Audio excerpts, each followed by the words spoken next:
Alright, so welcome everybody to Lencourt Spoiler Talk. This is my brother Luigi. This is the author of Lencourt, which presumably you've already read. So I would hope so. I would hope so. That would be a very good idea. Yeah. Because this is a spoiler talk after all, and something I wanted to do was, mention a lot of things I noticed. Yeah. I like noticing, so that's... And it's You're a thoughtful guy. I am a very thoughtful guy.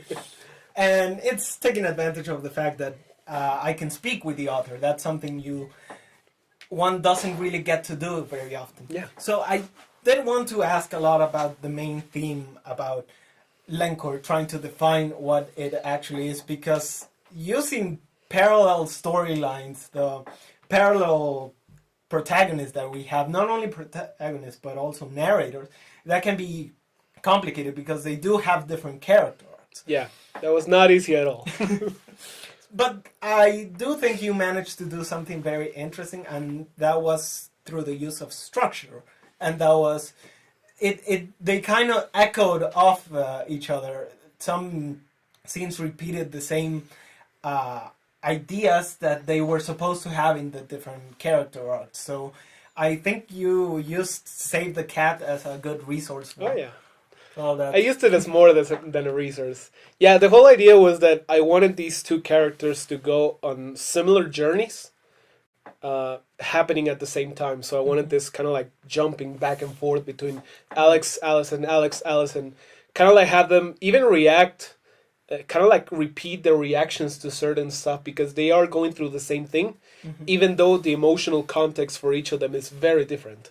Yeah, that's a particularly interesting prospect to consider, especially when you take into account the idea that alchemy has as a premise. I mean, the original premise was about a world where alchemy was achieved through the innovation of science, through the innovation of chemistry, and the ability to actually create any object from any existing one.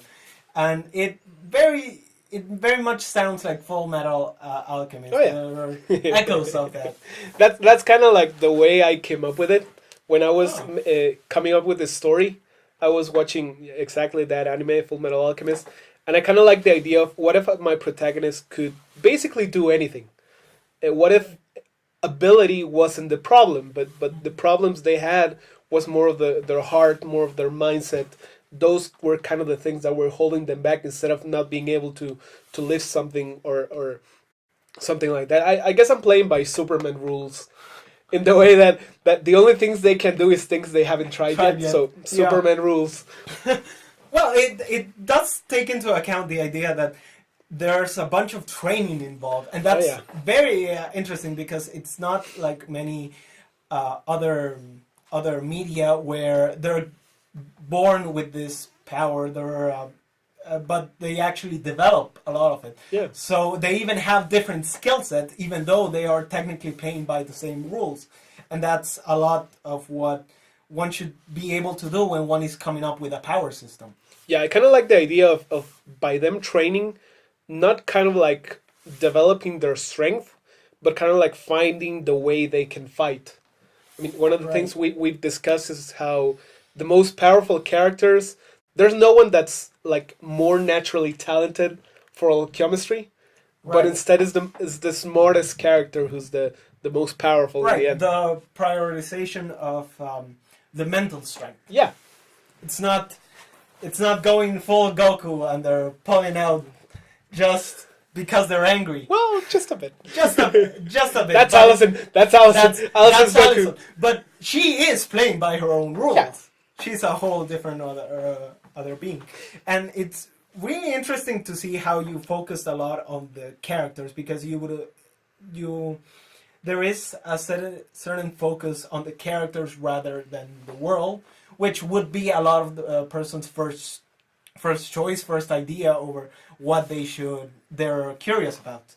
So I don't know, and the specific themes, the archetypes used, it very much rings true to a coming of age story. Is that right? Yeah, it's definitely coming of age. I mean, it's a young adult novel. Right. So I kind of wanted to focus on kind of like growing up, taking responsibility in this world that is foreign to you. It's just as foreign to them as it is to us, because you're kind of like growing up in this world. You don't know what your place is gonna be. You don't know what to do. Kind of like finding your own place in that kind of like weird setting. That's what I wanted to go for. And that is why it's so interesting that you used a school to kind of introduce us to the whole world, because it kind of rings true to how a lot of people enter the world. So kind of like their first memories are of being at school, and they're being introduced to the outside world through said educational system. And even if it's not perfect, it is definitely how a lot of people enter that. That is why I immediately thought about the coming of age story, and they are graduating at this time. So I kind of got the vibes of the idea that once you're graduating, once you're technically ready to leave the nest, you're ready. you're asked to do something impossible because you're effectively not ready. You're asked to build a whole life for yourself. Yeah, and that is a lot of what I felt when I read about Jason, when I read about the whole incident that occurred in Lencourt, and they are being asked, not specifically asked, but definitely. It's kind of like required of them by the same world and story. It's something that they need to do. Yeah. Something that they grow up, and it's definitely the catalyst for their growth. So, and that is another subject I wanted to ask about, because the specific growth that both Allison and Alex have is different. Yeah. Because Allison's revolves around her royalty, spoiler alert, around her ideas of self-worth. Surprise. She's a princess. She's a princess. Spoilers. And that's definitely an interesting aspect of that, because, and she is very shy, even though she shows that she wants to be a lot more, but she doesn't really have the guts to actually try it. Yeah. Is it because of the other people around them, or? I would say yes. I kind of wanted to go for you usually see in these stories kind of like the shy introvert that kind of like comes out of her shell. Right. I wanted something different for Allison. I wanted her to be this extrovert who's naturally just not shy at all. She's hitting people left and right. But because of past experiences, she's come to have this mindset that she needs to hide herself. And so her story is her returning to the way she was always meant to be, instead of growing out of that shell, just returning to who she is. Is that how you think about what growth actually is? Because it is, because in any case, as a superficial viewing, you do get the sense that she is becoming an extrovert. She is becoming a lot more different, instead of actually returning to what she was already meant to be. Yeah, it could be seen as that way. I mean, the scenes I really liked were at the beginning, when she's just with Alex, Gabe, and Amy, and she's just all of who she is.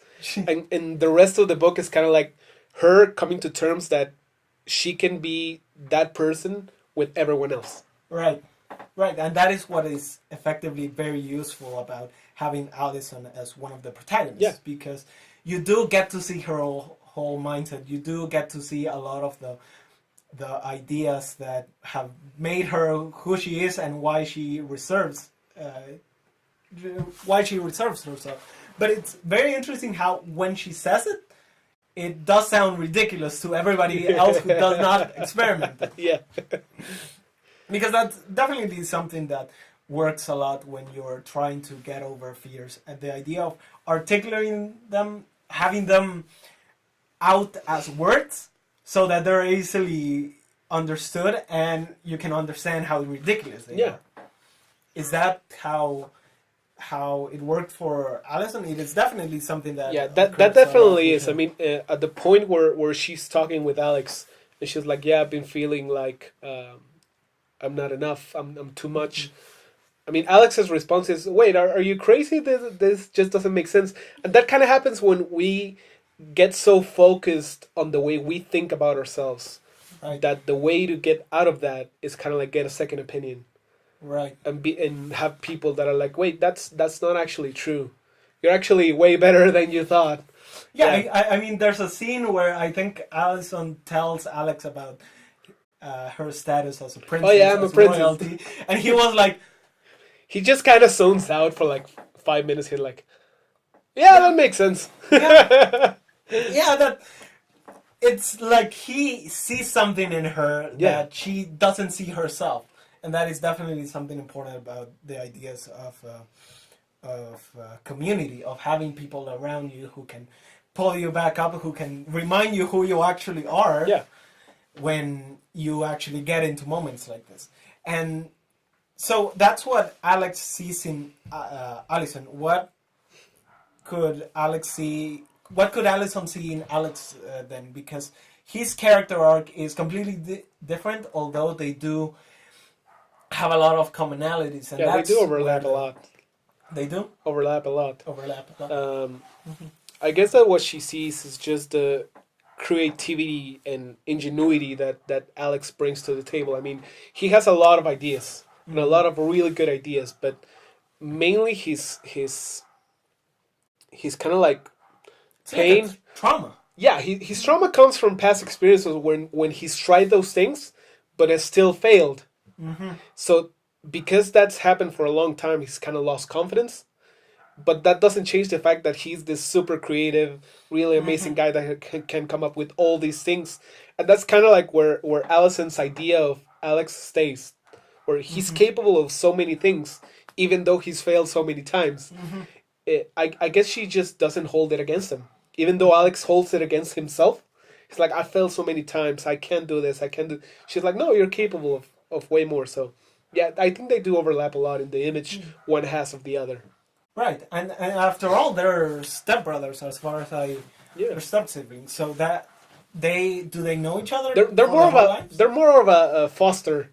Right. Yeah, because Leo left Allison with the but she's being taken care of by them. I mean, they're not married between them. No, yeah. So yeah, when she was younger, way younger, she was left with the Gobblers with Alex, Dan, and Jackie. And she kind of grew up with them.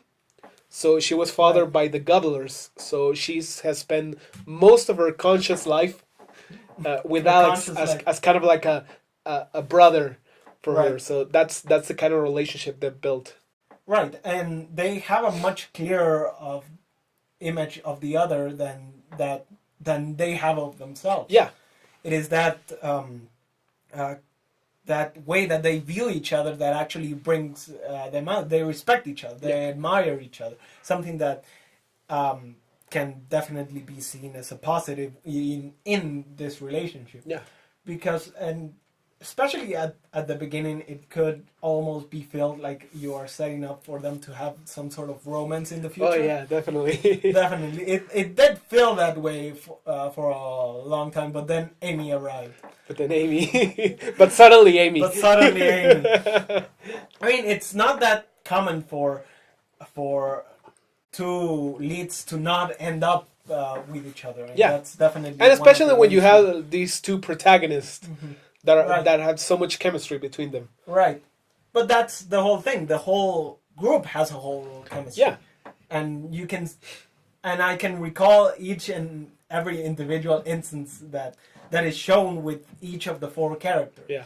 So that is definitely something interesting. And there was a name for the whole group. I think it was Brigara, not Yeah. Yeah. Yeah, the name was Brigara.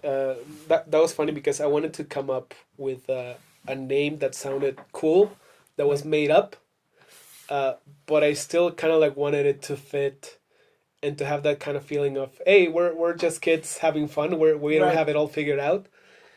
So they kind of end up naming themselves, or they're named after a brand of car. A brand of car. So it's the Eco Brigara. Right. 1200. Right. And they're kind of named after that, so they're like, oh yeah, Team Brigara. That's the car they used to escape. That's the white van that appears just everywhere. That is a good segue to talk about the side characters and other characters that surround all that is Lencourt. It's very much a place story that is populated by characters rather than simply ideas or concepts. So I do think it is necessary to take a small coffee break. We shall. We shall. That would be a very good idea. So, Lencourt, I hope you read it because we already spoiled like half of it.